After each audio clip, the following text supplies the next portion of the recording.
Hello guys, what is up? It is I, John, and welcome to new Pokemon Snap's Wishlist. In this video, I do want to raise a couple of things before I get started.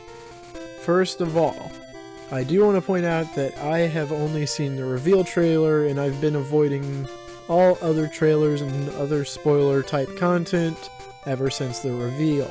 It's actually very likely, or not very likely, just possible that some of these things have already made it into the game or have been confirmed before this video even hits shelves.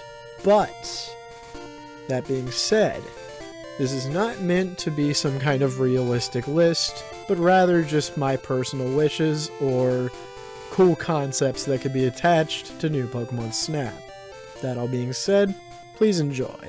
Alright. The first thing I want to get into is the general mechanics. There's a couple things I'd like to see kind of consistently throughout the game.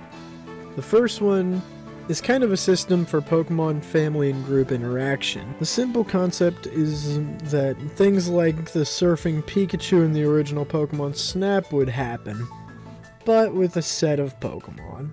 For instance, a Persian mother giving its Meowth kittens a bath, or maybe a Seviper fighting Zangoose would be a great picture as well. The whole point is I'd like to see a lot deeper interaction in this game than we did in the original, as I think that was a thing that was somewhat limited in the Nintendo 64 game. Next, let's talk about partner Pokemon. Now, Pokemon games in the modern day seem to love having a right-hand Pokemon to aid you in your quest, and seeing a Pokemon give you extra abilities would be awesome. Maybe a boost of speed when you have a Pikachu, for instance. Sadly, this is one of the hardest things in this video for me to expand upon, but I do love the concept of this nonetheless, or obviously it wouldn't be in this video. So that's the only two mechanics I could really see myself wanting in the new game that I can think of at the moment. Unfortunately, the problem with coming up with more like them is the fact that, honestly, I'd rather be talking about kind of physical places and Pokemon as opposed to things about the game itself. Mostly because I can just easily expand the ideas I have in my head. Now, before I begin with the actual ones that I want to talk about, though, I do want to make one quick, kind of honorable mention. I wanted to have an underwater section to this whole entire video where I talk about an underwater area slash stage slash whatever. Problem is that in the reveal trailer there is an ocean-like place, meaning that that's kind of a concept that's already being done, and it's possible that that's actually already happening.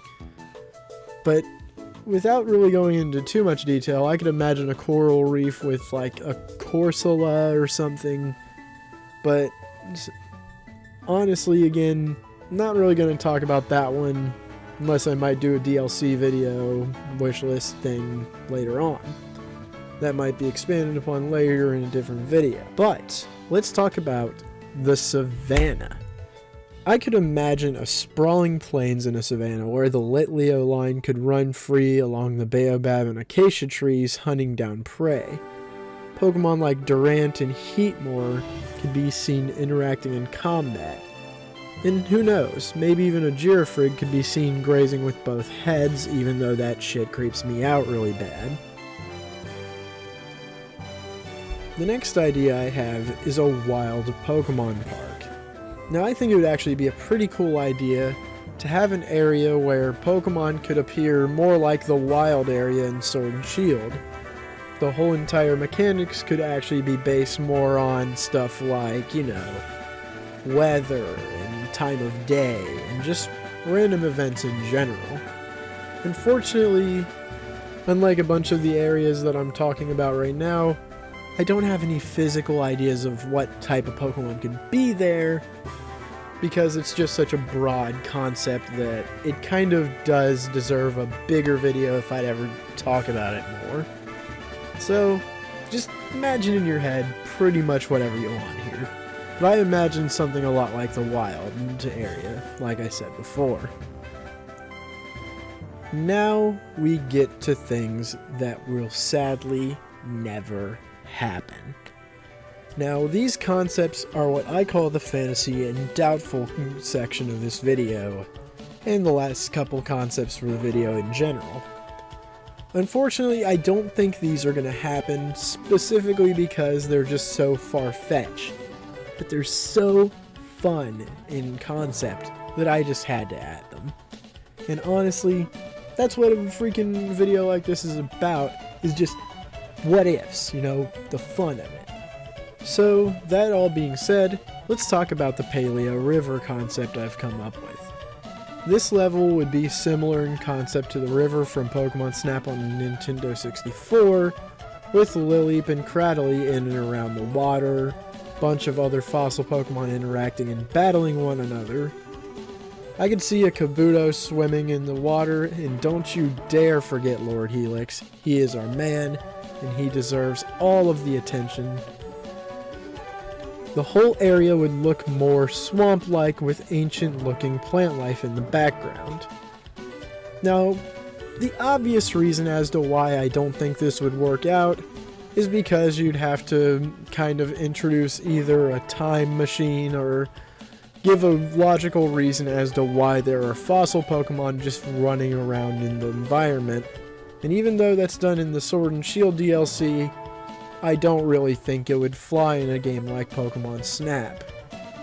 So, this is sadly something that we'll probably never see, and I would probably shit gold if we did. So, get on it, Game Freak. I will literally crap you gold if you do it. I will. Serious. The final concept that I have for this video is space. Now, I don't need to be crazy about the explanation as to why space will never work in this game, because let's just be honest, if you're building rockets to go take pictures of Pokemon, you probably need to go see a psych ward or something. This whole entire stage/area would be much like the Rainbow Cloud in Pokemon Snap 1 on 64, but it would involve Deoxys as the kind of boss-like Pokemon instead of Mew.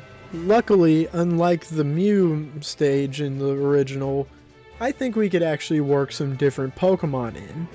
I can imagine a random Clefairy kind of just floating on by, or maybe the Elgyem line could just kind of wander through, and hell, I could even see an Achondrite of Minior just kind of rushing past your face.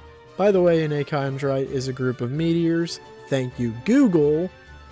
So, that's about all I got for this video.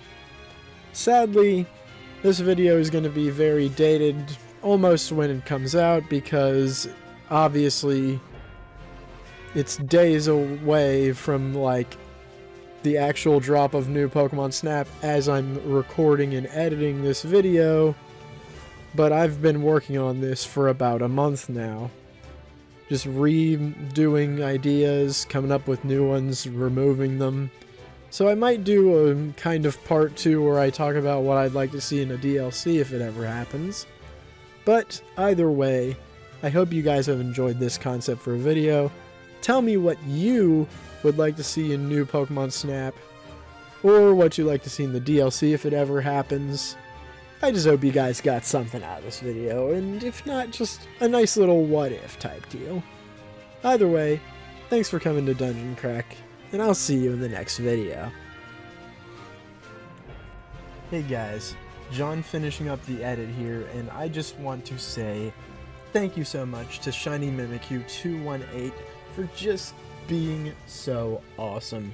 She actually drew the thumbnail for this video, and she's supported me a long time. Head over to twitch.tv/ShinyMimikyu218 and check out her Twitch streaming and just anything else she does. She is amazing. She's fun as an artist. She actually drew Valine, so it's just she's always been great. Either way, also thanks to Ryan, Preston, and a couple other buddies, and of course Twitch chat. And thanks to you all, because I love doing Dungeon Crack, and it's always fun to do these videos. So, yeah. know this is kind of a quick little insert here, but I hope you guys don't mind. Thank you all.